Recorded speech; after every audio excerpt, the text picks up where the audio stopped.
I am in my late 50s, no savings, no retirement, light health problems. My mother-in-law has lost over $250,000 to romance scams. This is a felony. Last night I lost everything. Don't trade, don't use leverage. When my husband abruptly walked out, it turns out an old girlfriend had tracked him down on Facebook and they'd been plotting his departure for several months. What is going on, people? Uncle Joey is back in the building.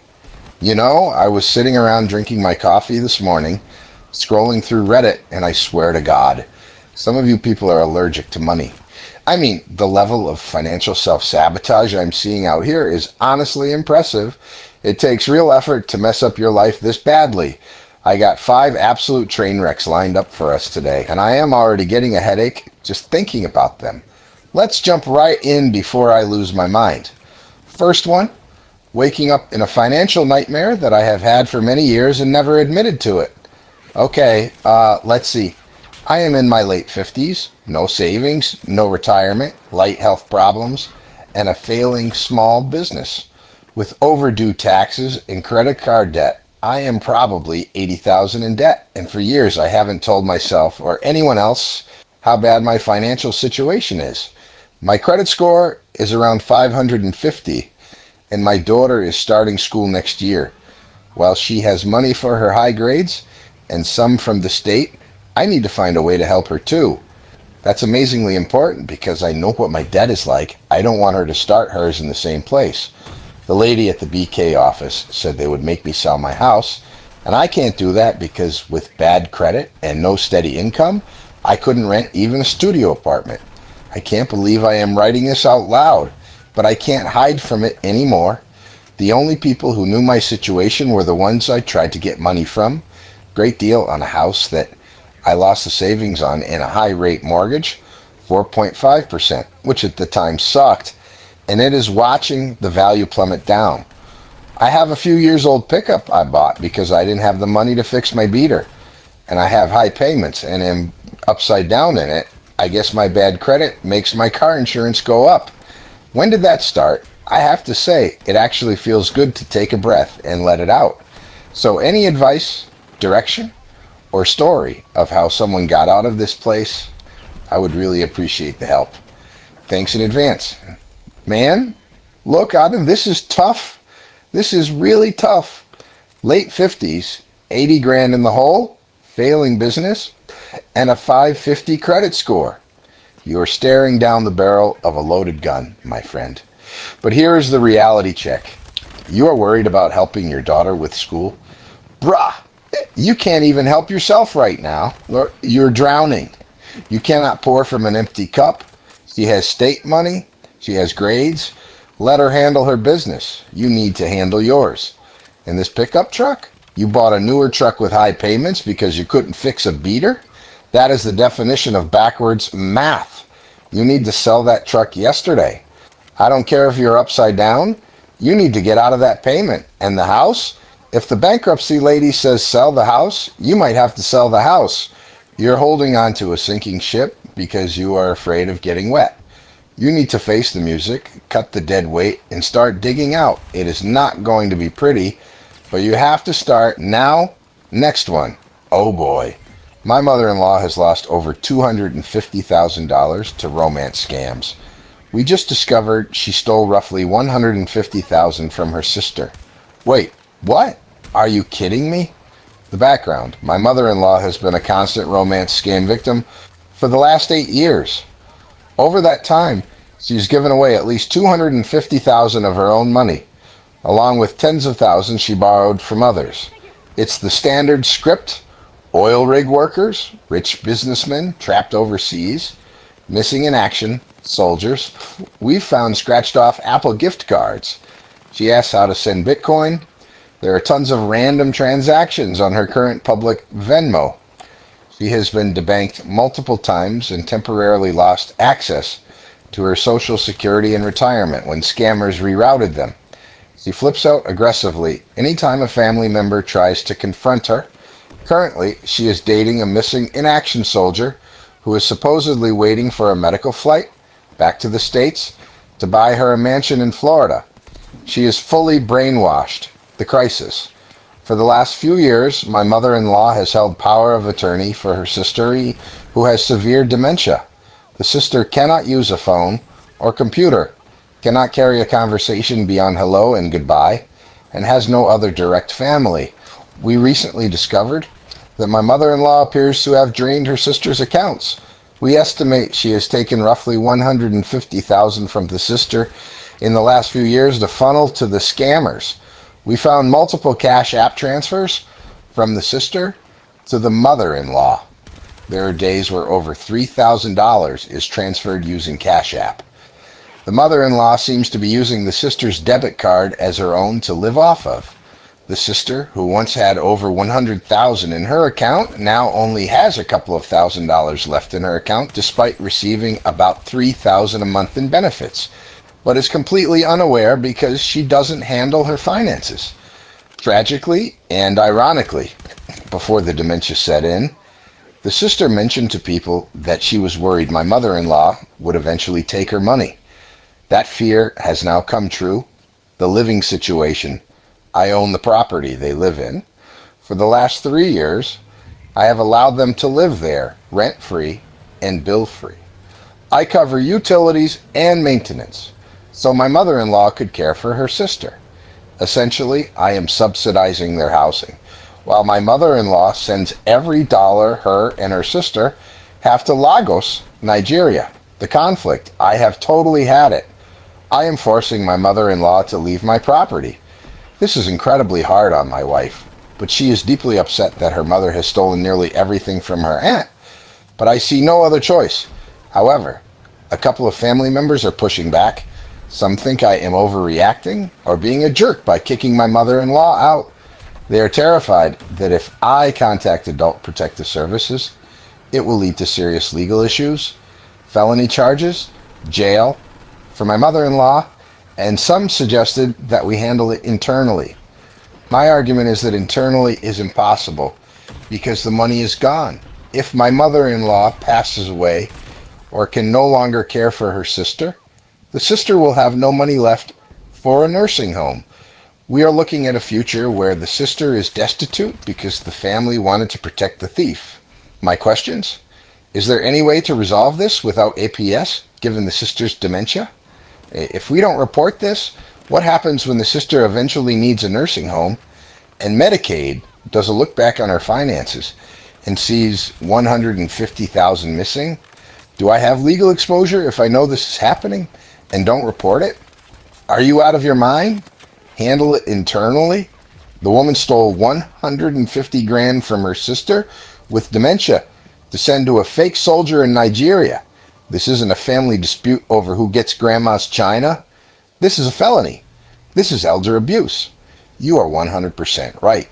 You cannot handle this internally because the money is gone. And yes, Medicaid will look back. They will see the missing money and they will deny her care. You need to call Adult Protective Services right now, today. Do not pass go. Do not collect $200 and kick her out. You are subsidizing a criminal enterprise.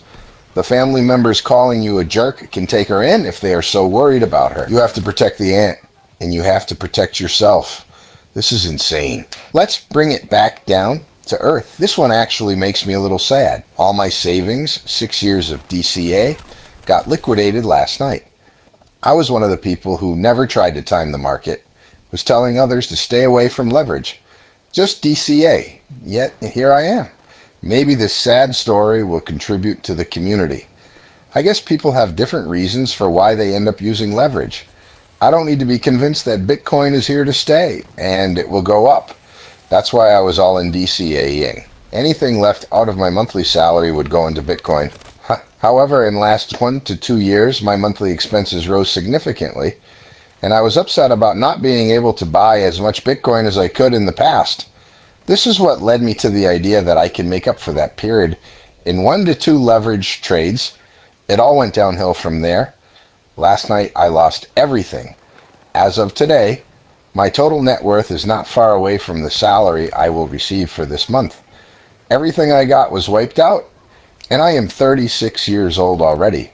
The realization of my age How much time it took me to get to the point I was at before touching the leverage, imagining all the things this money could fix today if I just spent it.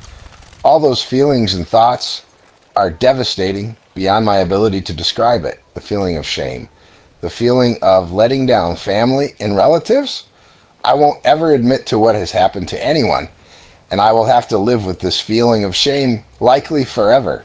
I have seen posts suggesting people are suicidal. I'm not, but I very well understand why others may be going through this horror. What's next for me? I'm trying to convince myself that being 36 and having nothing but a car loan and a few furniture pieces is nothing to worry about. I still have a job and hopefully a few years ahead. I will try to build my cash position and just wait for the cycle end and start deploying cash into BTC when price drops below 90 to 80,000 again. Maybe in next 6, 7, 8 years, I will get back to the point I was before I got wiped out. And of course, I tell myself I will never touch leverage ever again. This is still a nightmare situation, and I'm coping hard, but what else I can do? I feel helpless. If you are new to Bitcoin and you think you are late, I was there when price hit 4,000 low in 2020 and was DCAing before and all throughout. Today I am back to round zero savings at the age of 36 with intention to just get back to buying at whatever prices I will get. You can roast me, but this can happen to you, no matter how smart or seasoned you are. One day, you may have a random valid reason to take just a little risk. The next moment you know, you're down to zero. Don't trade. Don't use leverage. Behind every lucky shot with gains posted online, there are hundreds, if not thousands, of lives destroyed. I mean it. Good luck to everyone. Damn. Look, man, I'm sorry. That's a brutal lesson. But we got to talk about the elephant in the room. You got greedy. You were doing the right thing. Dollar cost averaging, slow and steady. But then your expenses went up. You couldn't buy as much. And you thought you could cheat the system. You thought you could take a shortcut. There are no shortcuts. Leverage is a double-edged sword, and you just fell on it. You are 36. You are not dead. You have a job. You have an income. You can rebuild. But you need to stop with the crypto casino. Build a real emergency fund. Pay off that car loan. Get some actual stability in your life before you start throwing money at magic internet coins again. You learned a very expensive lesson. Don't let it destroy you, but don't ever forget it either. Moving on. I've ruined my family's financial future. To start off, I am 34 years old, have 2 kids and a wife, and was financially successful to the tune of $250,000 a year as of 2 years ago. I left my job, sold my house, and moved across country 4 to 5 years ago to start a business with a formerly close friend. We ended up working together for 2.5 years and scaled that business from 0 to 3.5 million annually within that time frame. Unfortunately, after getting to consistent success, we were hit with a lawsuit which not only cost around $300,000 to settle, but put significant strain on the partnership and friendship and led to us splitting up. After breaking up the partnership, we cut our losses, took a couple of final payouts from what was left of the business, paid the remainders of our debts, and went our separate ways. I ended up starting a second business in the same field, which initially was seeing a good amount of success, but not enough to cover the cost of my life, which had ballooned through loans for nice vehicles, expensive rent, and now a wife and 2 kids. Here's where my real mistakes started. I didn't realize quickly, but I was living far above my means, and because of this, was still able to pay myself through the business, though just enough to cover my rent and monthly payments, which amount to around $8,500 a month. I kept telling myself things would improve with the business and found that I couldn't make my quarterly tax payments for the business. So I was going to continue to work at it and make up the shortfall at the end of the year. It's now the end of the year, and I'm sitting on the following. 1 vehicle I owe $52,000 to the bank for, and I'm currently $7,000 underwater in. $25,000 plus in back taxes for the last year, and more to come once I file 2025 estimated taxes next month. Still responsible for $2,300 in rent per month, plus regular expenses for groceries and things for my kids to live. $280 per month in motorcycle payment, $750 a month in wife's car payment, which is currently at the break, even point of owing as much as the vehicle is worth. $10,000 in credit card debt, $35,000 in medical debt from the births of my children. All in all, I'm sitting in a $140,000 hole right now in a failing business that I'm working on getting removed from so I can cut my losses and move on.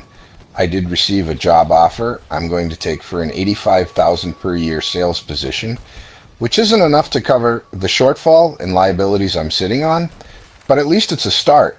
Wife is able to work and we're considering positions she can take, but with 2 kids that would need childcare, large expense, in addition to all the other factors at hand, it's a bit more difficult to figure out. I guess I'm just at a loss at the moment. Oh my God. You were making 250 grand and now you are 140 grand in the hole? Look, this is the classic lifestyle creep trap. You started making big boy money, so you bought big boy toys. A $52,000 car, a motorcycle. You have a failing business and you are paying for a motorcycle? Sell the bike, sell the cars. You are underwater on the $52,000 car? I don't care. Get a personal loan for the difference and get rid of that payment. You are bleeding out and you are worried about what kind of car you drive. You are taking an 85 grand job. That is good. That is stable income.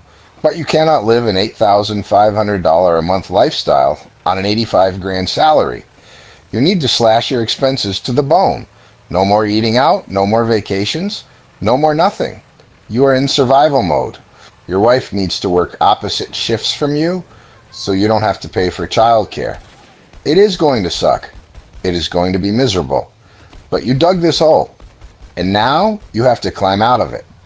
Last one for today. I'm 55. No savings, no retirement, no home ownership.